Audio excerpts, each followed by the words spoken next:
সবুজ, প্রতিদিনই আক্রান্ত হচ্ছে এবং প্রতিদিনই কিন্তু শিশু মৃত্যু হচ্ছে, এর কারণটা আসলে কি? চিকিৎসকরা কি বলছেন এই বিষয়ে?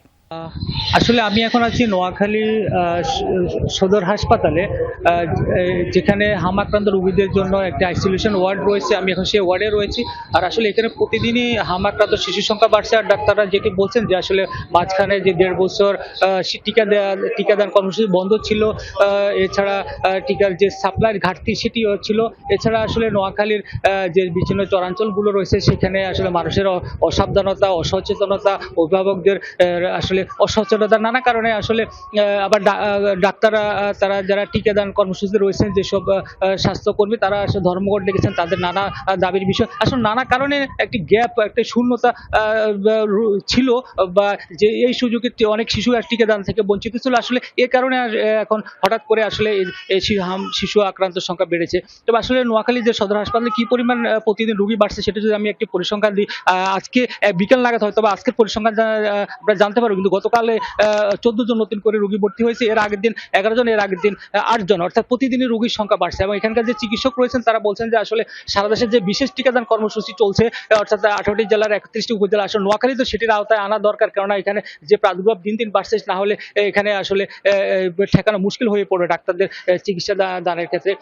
আর এখানে আসলে প্রথমে যে শিশুরা হামের উপসর্গ নিয়ে আসেন তাদেরকে শিশু ওয়ার্ডে ভর্তি করা হয়। এরপরে অবস্থা ভেদে তাদের পরীক্ষা নিরীক্ষা করে তাদের ডায়রিয়া ওয়ার্ড, নিউমোনিয়া ওয়ার্ড এবং এরপরে এখন যে আইসোলেশন ওয়ার্ডটিতে আমি রয়েছে আসলে এখানে ভর্তি করা হয়। তো এখানে আসলে মোট 19 জন শিশুর আসলে ভর্তির বা চিকিৎসা নেওয়ার ক্যাপাসিটি রয়েছে এখানে।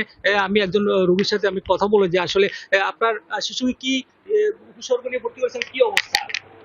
এখন আছে মোটামুটি, আলহামদুলিল্লাহ, আগের থেকে একটু সুস্থ আছে। কি সমস্যা নিয়ে ভর্তি করেছেন?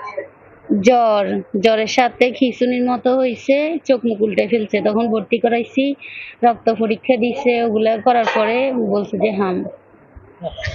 তো আসলে শুনলেন যে এখানে এই যে শিশুটি 5 দিন ধরে আসলে এখানে ভর্তি রয়েছে, চিকিৎসা নিচ্ছে। তো আসলে এখানকার চিকিৎসকরা বলছেন এই পর্যন্ত এই হাসপাতালে মোট 67 জন হাম রোগী ভর্তি হয়েছেন এবং এর মধ্যে 31 জন চিকিৎসা নিয়ে বাড়ি ফিরেছেন। তবে চিকিৎসক বলছেন যে আসলে বিশেষ টিকাদান কর্মসূচি সেটি আসলে নোয়াখালীতে দ্রুত চালু করা দরকার। সবুজ, আপনাকে ধন্যবাদ জানাচ্ছি। শরীয়তপুরে চলছে হামের বিশেষ টিকাদান কর্মসূচি। খোঁজ খবর রাখছেন সহকর্মী SM শাকিল। আমরা তার সাথে যুক্ত হচ্ছি। শাকিল, টিকা কার্যক্রমে অভিভাবকদের সাড়া কেমন দেখছেন? সার্বিক চিত্রটাও জানাবেন। সারা পেয়েছি এবং দেশ সারা দেখছি, কিন্তু আমরা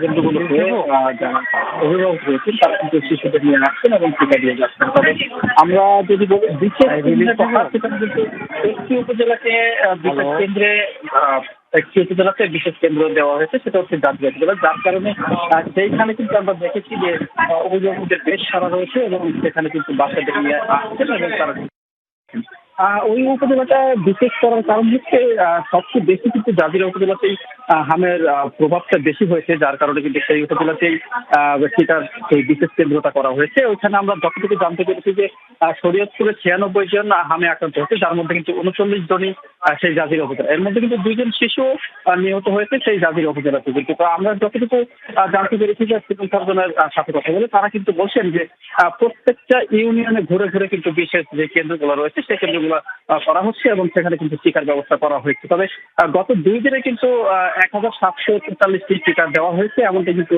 তারা আমাদেরকে জানিয়েছেন। পর্যায়ক্রমে সেই জাজিরা উপজেলা কিন্তু 30,000 শিশুকে টিকার আওতায় আনা হবে এমনটা কিন্তু তারা বলছেন। পরবর্তীতে সামনের মাসের যে 4 তারিখ থেকে কিন্তু সারা জেলায় জুড়ে কিন্তু সেই বিশেষ কেন্দ্র করা হবে এবং কিন্তু টিকাদানের সেই সুযোগটা শিশুরা পাবে এমনটা কিন্তু এখানকার বলছেন। ধন্যবাদ আপনাকে আমাদের সঙ্গে যুক্ত হওয়ার জন্য।